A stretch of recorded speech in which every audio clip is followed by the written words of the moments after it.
मस्जिदें तो एक नहीं, दो नहीं, सैकड़ों हजारों जाएंगी। ये लोग खुद कितने केस ओवैसी साहब ने खुद लड़े। अब मस्जिदों का नंबर है, फिर चर्च का नंबर आएगा, गुरुद्वारों का नंबर। हिंदू राष्ट्र की तैयारी है।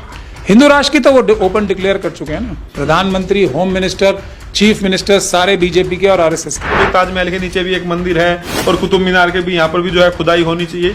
अभी इलाहाबाद के जजेस ने भी बहुत सख्त टिप्पणियां की हैं, लेकिन बहुत बड़ी पेनल्टी लगानी चाहिए थी और इनको मुकदमा भी दर्ज करना चाहिए था कि प्रधानमंत्री जी भी उसकी तरफ ध्यान नहीं दे रहे, होम मिनिस्टर भी नहीं दे रहे और दूसरे मंत्री भी नहीं दे रहे, डिफेंस मिनिस्टर नहीं दे रहे, कोई नहीं दे रहे। इसका मतलब साफ है कि ये लोग ही इनसे ये काम करवा रहे हैं। रिजल्ट क्या होगा इसका? तो इसका रिजल्ट वही होगा कि एक एक मस्जिद खतरे में है, एक एक गुरुद्वारा खतरे में, एक एक चर्च खतरे में है। जैसे इन्होंने बुद्ध विहार खत्म किए थे वो समय आ गया है। कुछ दिन पहले ही मोदी जी ने ये कहा था यूरोप जाके कि हम पूरे विश्व को खाना दे सकते हैं, हम लोग तैयार हैं पूरे विश्व को खाना खिलाने के लिए।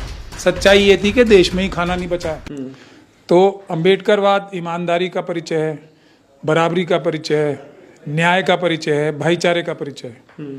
और मनुवाद जो है वो बेईमानी का परिचय है, छुआछूत का परिचय है, आतंकवाद का परिचय है, इन सब चीज़ों का परिचय है। तो ये दोनों में लड़ाई हो रही है। जो मनुवादी ताकतें हैं वो भारत के संविधान को नहीं मानती, भारत के किसी कायदे कानून को मानती नहीं है। और मुसलमानों को वो जब भी कोई बुरी बात कहते हैं या उनके खिलाफ कोई भी काम करते हैं तो हमारे देशवासियों को और विश्व में जितने भी लोग हैं जो ईमानदार हैं और सच्चे हैं उनको ये समझ जाना चाहिए कि बहुत बड़ी कोई बेईमानी या लूट या चोरी अभी हुई है जिसको छुपाने के लिए कोई ऐसा मुद्दा उठाया जाता है। जी। अभी ज्ञान व्यापी मस्जिद का जो मुद्दा उठाया गया है, हालांकि कानूनी नज़र से देखा जाए तो places of worship special provision act 1991 का बाबरी मस्जिद के ढहे जाने के बाद पार्लियामेंट ने पास किया था, जिसमें ये बात साफ लिखी है कि 1947 15 अगस्त में जिस भी मजहबी जगह की, जिस भी धार्मिक स्थल की जो स्थिति थी वो चेंज नहीं की जा सकती, वैसी की वैसी रहेगी। जी। तो इसीलिए कोई भी कोर्ट अगर ऐसी कोई भी पिटीशन एंटरटेन करता है तो उसमें कोई भी डिसीजन तो खिलाफ दे ही नहीं सकता। तो किसी भी कोर्ट को पहले तो ये पिटीशन इस तरह की एक्सेप्ट ही नहीं कर सकते। तो अब लेकिन आपको पता है 4 सुप्रीम कोर्ट के जजेस ने सड़क पे आके प्रेस कॉन्फ्रेंस करके अपने घर में बोला था कि हमारे ऊपर दबाव है। तो ये जो भी जजेस ऐसे हैं जो दबाव नहीं झेल पाते, या तो उनका जज लोया जैसा हाल हो जाता है या वो दबाव में आके इस प्रकार की कार्रवाई करते हैं। तो ये भी मुझे एक places of worship special provision act के बावजूद अगर ये पिटीशन एंटरटेन की जा रही है तो मुझे इस पे बहुत हैरानी भी और दुख भी। कह रहे हैं कि ये जो ज्ञानव्यापी मस्जिद है उसके अंदर ही जो कलाकृति है वो हिंदू रीति रिवाज के हिसाब से वहां पे बनी हुई है, तो इसीलिए वो लोग कह रहे हैं कि इस पर जो है हिंदुओं का हक है और उनको मस्जिद उनको जो है वहां पर प्रे करने का इजाजत दी जाए। झूठ बोलने में तो कोई किसी को रोक है ही नहीं। और मनुवादी तो मिथ्या, झूठ और छल कपट पे ही सारी उनकी तो जितनी भी आइडियोलॉजी है वो छल कपट मिथ्या झूठ पर ही टिकी हुई है। वो तो हजारों साल तक दुनिया को ये हमारे देश में ये बताते रहे और इस पे अमल कराते रहे कि पंडितों की सेवा करने के लिए ही सब लोग पैदा हुए हैं। अब इससे बड़ा झूठ हो सकता है कोई?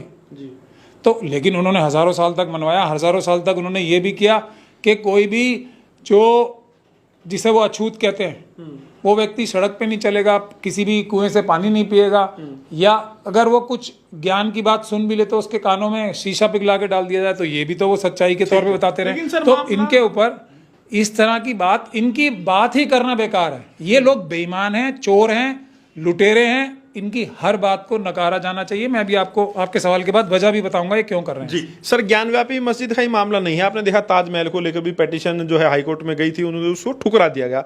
आपको क्या लग रहा है ये सारे मंदिरों जो सारी चीजें क्या इन मस्जिदों के नीचे दबी हुई है?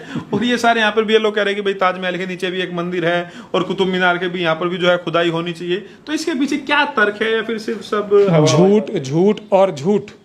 जो भी ईमानदार जजेस होंगे वो इन लोगों की पिटीशंस डिसमिस नहीं करेंगे, सिर्फ इनके ऊपर पेनल्टीज लगाएंगे हैवी। ये ईमानदारी, जो भी जज ईमानदार होगा वो ऐसा करने के लिए ऐसी कार्रवाई करेगा। अभी इलाहाबाद के जजेस ने भी बहुत सख्त टिप्पणियां की हैं, लेकिन पेनल्टी नहीं लगाई इनके ऊपर कोई। बहुत बड़ी पेनल्टी लगानी चाहिए थी और इनको मुकदमा भी दर्ज करना चाहिए था कि तुम चाइना और पाकिस्तान की मदद करने के लिए, देश का माहौल खराब करने के लिए इस प्रकार की पिटिशंस डाल रहे हो। अब मैं आपको ज्ञानव्यापी मस्जिद का जो मुद्दा उछाला जा रहा है उसकी असली वजह बताता हूँ। अभी एक हमारे शर्मा जी पकड़े गए इंडियन एयरफोर्स से पाकिस्तान की जासूसी करते हुए, और वो एक बहुत बड़ा स्कैंडल है। मनुवादियों के हाथ जो हैं पाकिस्तान और चाइनीज एजेंसीज के साथ डायरेक्ट जुड़े हुए हैं। जो भी मनुवादी मानसिकता का है वो पाकिस्तान और चाइना के साथ मिलकर देश को कमजोर कर रहा है। तो ये शर्मा जी भी मनुवादी मानसिकता के ही हैं। क्या काम कर रहे थे? पाकिस्तान की आईएसआई के साथ मिलकर देश की सुरक्षा को कॉम्प्रोमाइज करके एयरफोर्स के सारे राज दे रहे थे उन्हें। अब ये बात तो छुपानी है ना मनुवादियों को, इसलिए ज्ञानव्यापी मस्जिद। दूसरा, एक बहुत बड़ा देश खतरे के सामने आ रहा है, बहुत बड़ा खतरा देश के सामने आ रहा है कि अभी गेहूं का एक्सपोर्ट, कुछ दिन पहले ही मोदी जी ने यह कहा था यूरोप जाके कि हम पूरे विश्व को खाना दे सकते हैं, हम लोग तैयार हैं पूरे विश्व को खाना खिलाने के लिए। लेकिन सच्चाई क्या थी? सच्चाई ये थी कि देश में ही खाना नहीं बचा है, क्योंकि इनके जो मनुवादी मानसिकता के गुजराती खासतौर पे बिजनेसमैन हैं, उन्होंने देश का सारा अनाज चुरा के चाइना और पाकिस्तान को बेच दिया है।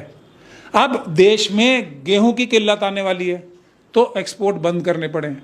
तो इन दोनों चीजों को छुपाने के लिए, इस राज को छुपाने के लिए इन लोगों ने ये ज्ञानव्यापी मस्जिद का मुद्दा उठाया। ठीक है सर, क्योंकि आप खुद जो है देश के बड़े वकील है, तो आपसे अच्छा कौन बता सकता है, आपको क्या लग रहा है ये जो मामला पहले बाबरी मस्जिद का था, उस दौरान कहा गया कि भाई अब एक झगड़ा खत्म हो गया, जो भी फैसला आया, जैसा भी रहा, जो भी रहा, चलो ये मामला खत्म हुआ और आगे के लिए लोग जो है अब बाकी मुद्दों पर काम करें, अब जो मंदिर मस्जिद खत्म हो। लेकिन इससे तो अब लग रहा है कि और इससे शुरुआत होगी, अब आगे के लिए एक रास्ता खुल गया है। इसको आप कैसे, और इसका क्या नतीजा होने वाला है ज्ञानव्यापी का? देखिए, ये बात अगर आप मेरे पुराने इंटरव्यू देखें बाबरी मस्जिद के समय के भी, जब वो फैसला आया था और जब ये सब तरफ से ये मनुवादी मानसिकता के सारे स्पोक्स पर्सन टीवी पे भी और दूसरे भी के ये कह रहे थे ये आखिरी है, हमारा एक ही ऐसा धर्म स्थल था जिसकी वजह से हम सब लोग बहुत ज़्यादा अपने आप को बहुत ज़्यादा दुखी महसूस कर रहे हैं, इसके बाद कभी नहीं। तो मैंने तभी बोला था ये बेईमान है, झूठे हैं, इनकी किसी भी बात पे भरोसा करना धोखा खाना है, और अब वो बात सामने आ गई।